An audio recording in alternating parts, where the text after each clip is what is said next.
DJ Virendra Dubey.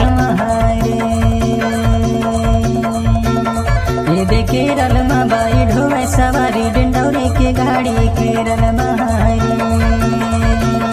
DJ Virendra Dubey.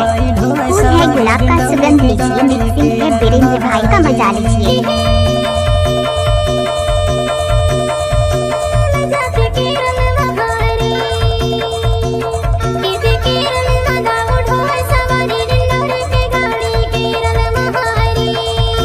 क्या नाम है आपका? डीजे वीरेंद्र ग्राम भेड़ी।